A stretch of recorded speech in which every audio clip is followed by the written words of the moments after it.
nga mo'y ilang gituan nga mo'y makahatag sa ilang kinabuhi ug paglaom, magkinaunsa man ang dagan sa kalibutan, magkinaunsa man ang dagan sa ilahang kinabuhi. Muna sila gitawag og Greece Christian. Na dunay mga pipila ka mga tao, pipila ka mga individual, pipila ka mga nasod nga nag-ila sila silang kaugalingon nga Christian country, Christian believer. But they don't know what is grace, no? Dunay nagatuo nga ang ilahang kaugalingon sila Kristohanon, gitawag nila alang country, ang ilang gitawag nila Christian country, gitawag po nag Christian ang ilahang kaugalingon, pero wala sila nakakaplag sa pagpanabot kung unsa gid kining grace as a dispensation, kung unsa gid kining grace as a message. Kining grace Christian mao kining mga tawhana nga naluwas pinaagi sa kamatayon ni Ginoong Kristo sa paglubong o sa pagkabanhaw. O kining mga tawhana nahimong na membro sa lawas ni Ginoong Kristo. Gitawag sila Grace Christian Believers. Dahil kining mga tawhana wala nagpabilin sa ilang panumduman nga nahimo lamang silang Kristohanon kundi nag-innovate sila kada adlaw sa ilang kinabuhi. Pulong innovation is ingon dinhi, it is driven by a commitment to excellence and continuous improvement.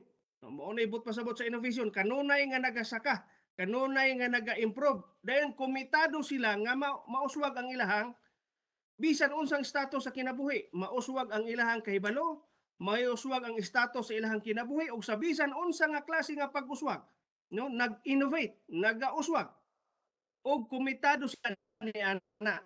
Nagapadayon gayud sa pag-improve.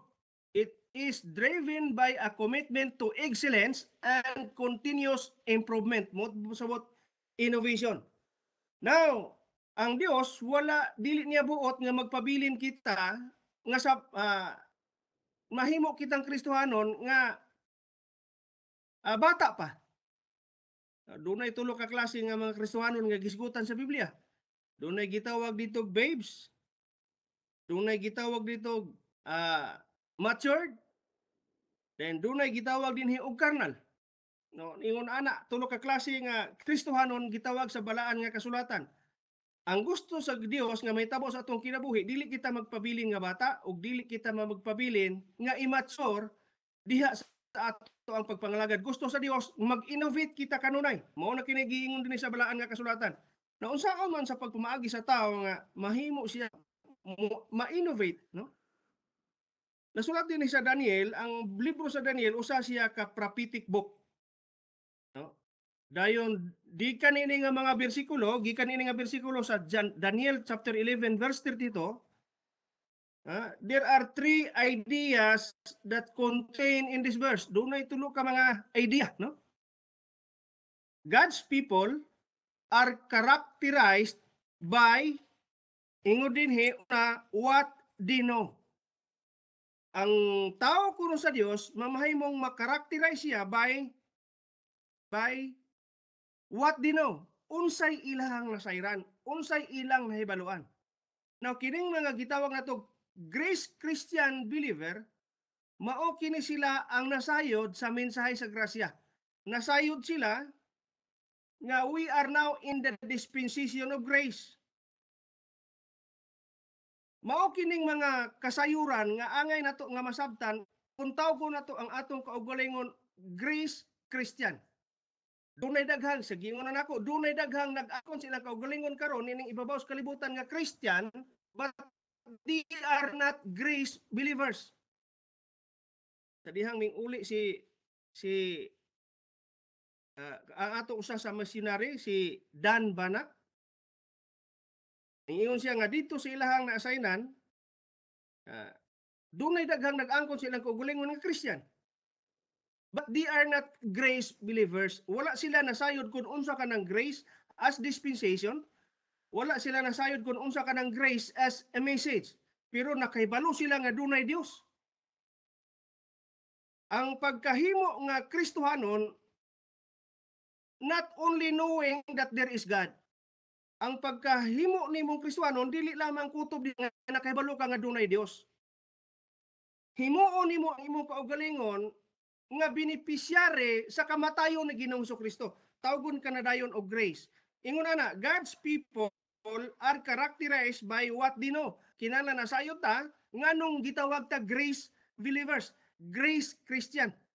Niining dispensasyon sa grasya aron mahimo nga mag-innovate ang atong pagpangalagad, mag-innovate ang ato ang Kristohanon nga kinabuhi.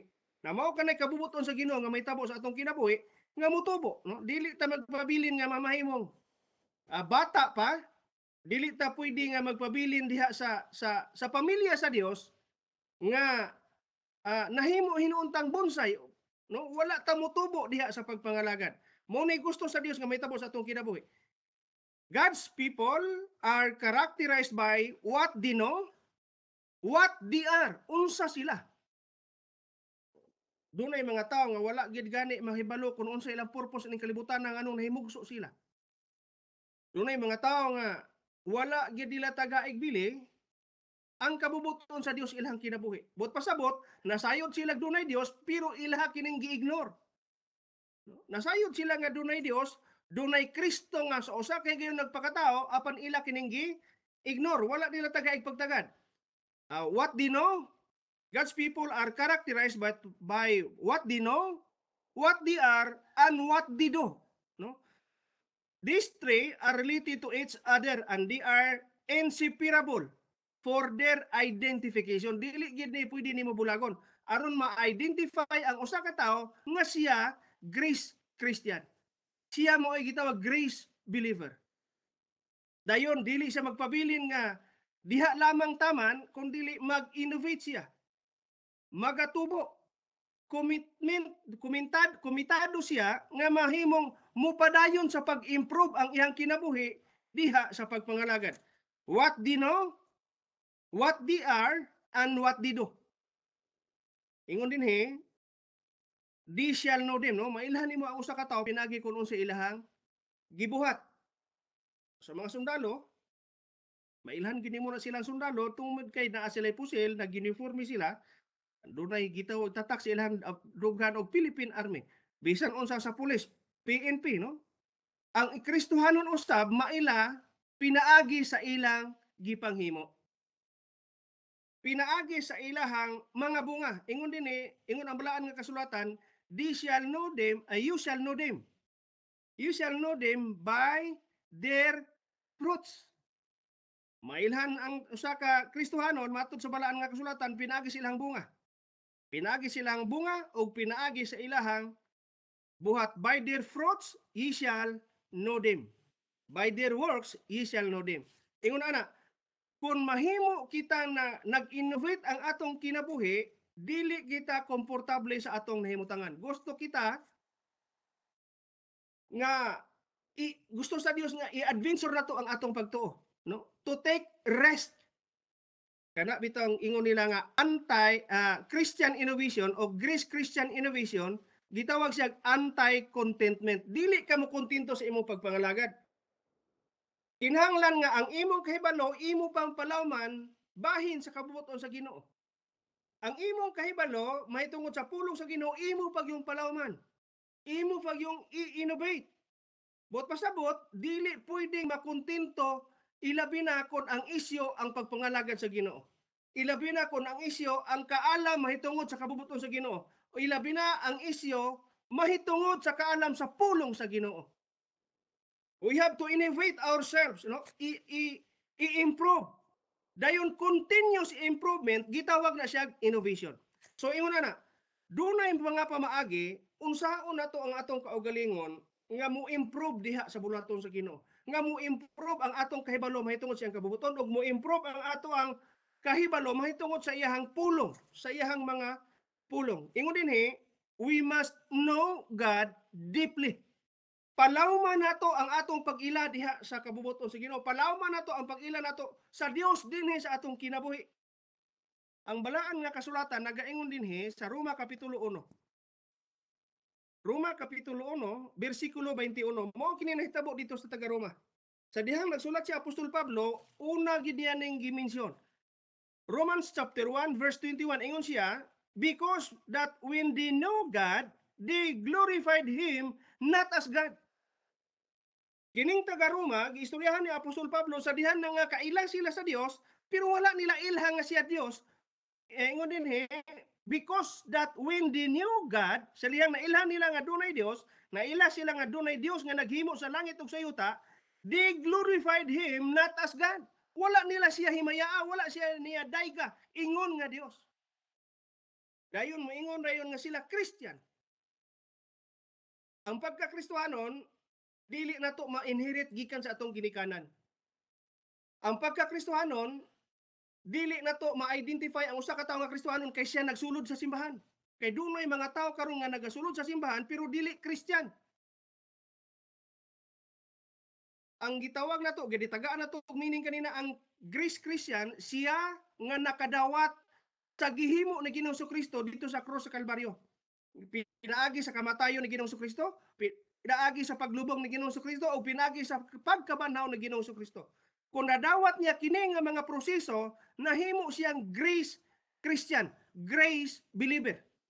Apan kung naghimo siya sa iyang kaugalingon nga himuon niya ang iyang kaugalingon nga Kristohanon, pinaagi sa pagbuhat sa pagsulod sa simbahan, dili kana mo'y makapahimo niyang Kristohanon.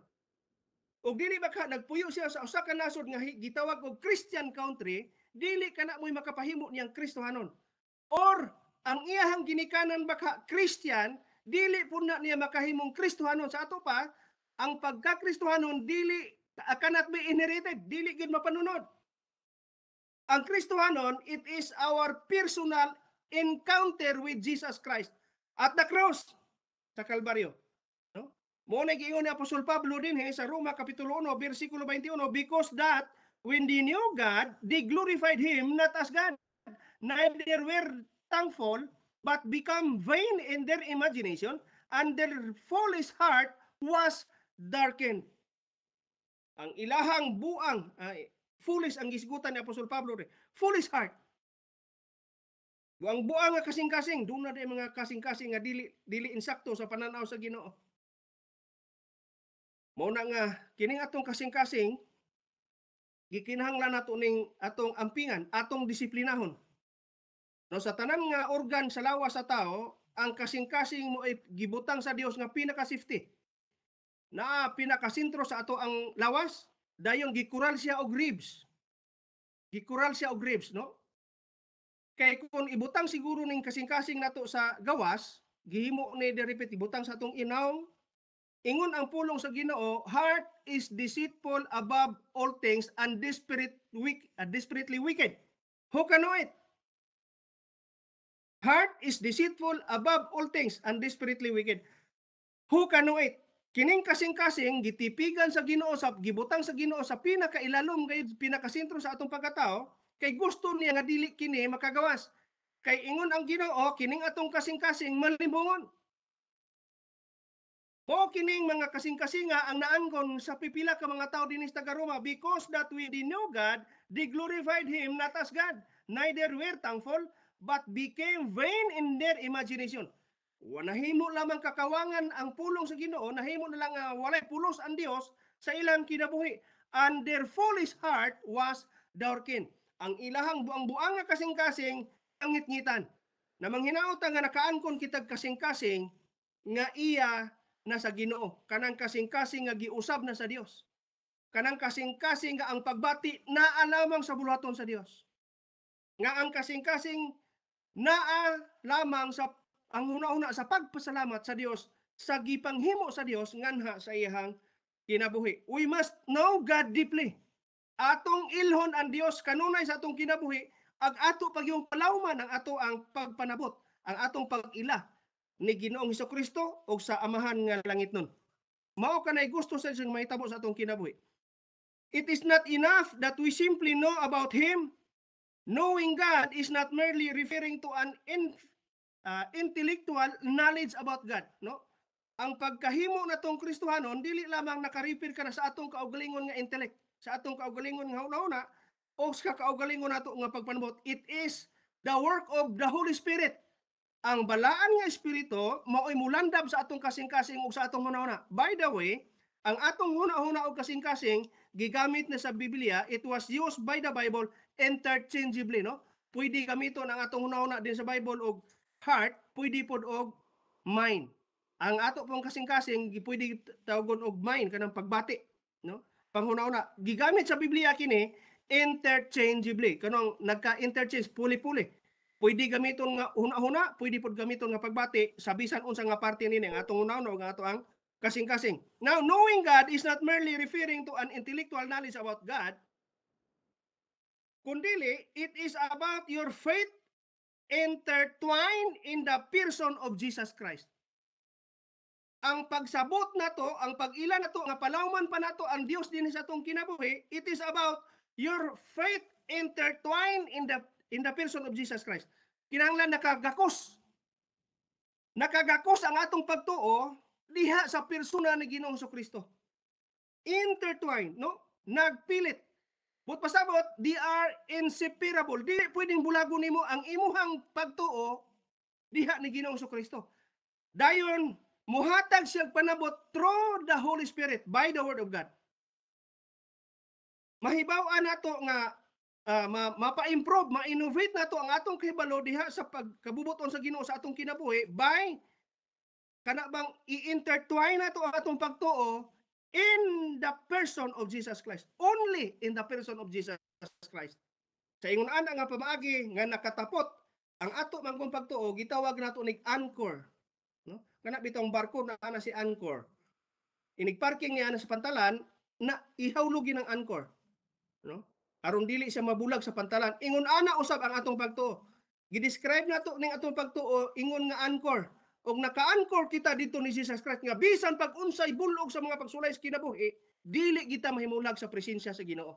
Kay nakaangkla ang atong pagtuo dito ni Jesus Christ. Na intertwine, dili gyud mahimulag. No? It is not enough that we simply know about Him. Knowing God is not merely referring to an intellectual knowledge about God, but it is about your faith intertwined in the person of Jesus Christ. Kinahanglan nakaangkla ang atong pagtuo dito ni Ginoong Kristo. Ug mulambo ang atong pagpangalagad, mulambo ang atong gugma sa pagpangalagad, mulambo ang atong kahibalo mahitungod sa kabubuton sa Ginoo ug pinaagi sa iyahang mga pulong. Ingon ana nga paagi. Ingon ana nga paagi ang angay natong buhaton, kinahanglan nga atong palawman ang atong kahibalo diha sa pulong sa Ginoo. Ingon dinhi dunay mga problema, dunay mga hindrances, no? Mga babagba sa pag-innovate sa usa ka Kristiyanon. Ingon dinhi, dunay problema. Some Christians grow old in the church. Some Christians grow old in the church, but never grew up in Christ. Dunay mga Kristohanon ko, no? Nga nanigulang na lang sa pagpanimba. No? Nanigulang na lang sa pagpanimba. Pero wala mo tubo diha ni Kristo. Now, usa sa mga doktrina karon ining Disyembre kini yung pagkatao ni Ginoong Kristo. Dinhi sa amo ang lugar, wala ko kakita nga dunay Christmas tree sa mga kaigsuonan nato dinhi, no? Dinhi sa amo ang lugar. Pero nakakita ko nga dunay gyapon gitawag nila og lingon og grace believers, pero dunay sila Christmas tree. Mura bang nagsaulog pod sila sa adlaw natawhan sa atong buhi nga Dios. No? Mingtuo ta nga dunay natawo ang atong Dios. Natawo si Ginoong Kristo, nagpakatawo sa dinhi sa kalibutan. Pero ang grace believers, grace Christian never dili kita mo celebrate, no? Never celebrate, no? Grace believer never celebrate Christmas. Nganuman, ang Christmas naay Christmas, pero we don't know what is the exact date of that Christmas. Kanang pagpakatao na Ginoong Kristo. Now, sa ato pa, na-aware ang palibot dinhi nga dili ta kabahin sa pag-celebrate. Ang kalibutan nag-celebrate karon kanang gitawag Christmas. Hapit na. Christmas is fast approaching. Hapit na yun. Muna nga kinahanglan mo tubo ta, no? Dili kita magpahayon sa bulog sa kalibutan, kinahanglan og sa isda pa kita buhi. Musong-song gayod sa sulod. Dili kun mahimong isda ta pero patay nagpaanod-anod lamang sa sulog, no? Kabulog sa kalibutan. Christians, some Christians mo ni problema sa innovation. Some Christians grow old in the church but never grow up in Christ. No? They know hymns, no? Nahibalo sila mga kanta, but never know Him. Wala makaila ni Ginoong Kristo. So sa atong pagkristohanon nga pagkinabuhi, dili ta magpabilin nga wala mo tubo, no? I-innovate na to ang atong kaugalingon by knowing God deeply. Ingon din we get to know Him as we spend time in communion and in fellowship in His Word. What pasabot, mahibaw-an na to, mailhan na to si Ginoong Kristo nga mapalawman pa nato dinhi sa atong kinabuhi by gastuhan nato siyang panahon, no? We get to know Him as we spend time in communion and in fellowship in His Word. Ikaduha, we got to know Him.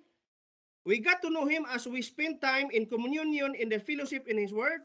Ikaduha, we got to know Him as we listen to Him speaking to us. We got to know Him as we listen to Him speaking to us.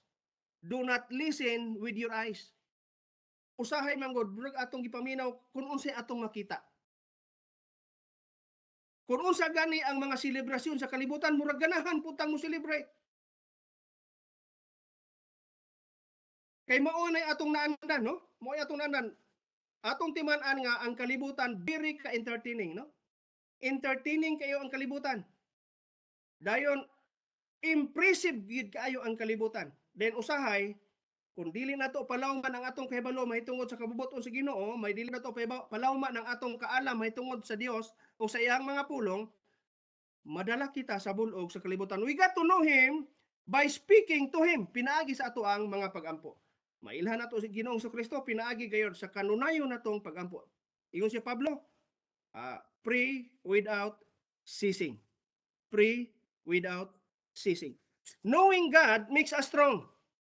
Kung atong palawman ang atong kahibalo mahitungod sa kabubuton sa Ginoo, nagtudlo kini nato sa pagkalig-on. Matod pa ni Apostol Pablo, Filipos kapitulo 3, Philippians chapter 3 verse 13, I can do all things through Christ which strengtheneth me. Si Kristo lamang ang makahimo sa paglig-on sa atong kinabuhi. Si Kristo lamang ang makahimo sa paglig-on sa atong pagbati. Si Kristo lamang ang makapahimo sa paglig-on sa tanan nga mga kaalam nga atong nakuha gikan sa pulong sa Ginoo, o sa tanan nga magwawali nga atong nadunggan, sa tanan nga mapagpanudlo nga atong nadunggan, si Kristo lamang ang makahimo sa pagpalig-on niini. Knowing God makes us strong. Mahimo kitang lig-on physically, mahimo kitang lig-on morally, o labaw sa tanan, mahimo kitang lig-on spiritually. We shall become stronger and in our confidence in Him. Mahimo kitang balik og confident kita diha sa presensya sa Dios. We shall become stronger in our power to meet and overcome temptation and evil. Mahimong lig-on kita sa pag-overcome sa tanan nga mga tentasyon o sa tanan nga mga kadautan nga matagbuan nato diha sa dalan sa ato ang pagpangalagad. We shall become stronger in our ability to be strengthened to others. Mahimo natong instrumento ang atong kaugalingon sa pagpalig-on usab sa uban nga mahuyang. Ingon ana ang gusto sa Dios sa atong kinabuhi. Dili lamang kay ang Dios kanunay naglig-on sa atong kinabuhi kun dili kita usab mamahimong instrumento aron sa paglig-on usab sa uban. Mao kanay gusto sa Dios, no? Knowing God makes us strong. Ikatulo, katapusan. Doing exploit. Buot pasabot, it is a heroic deed of achievement. Kana bang maghimo na kag murag mahiro, no? Mao kanay gusto sa Dios nga mahitabo sa atong kinabuhi. Himuon natong panalangin ang atong kinabuhi ngadto sa uban. Himuon natong sumbanan ang atong kinabuhi ngadto sa uban sama sa kinabuhi ni Job. Ingon dinhi, the life of Job, ang kinabuhi ni Job. Job was not a king. Job was not a pastor. Job was not a prophet.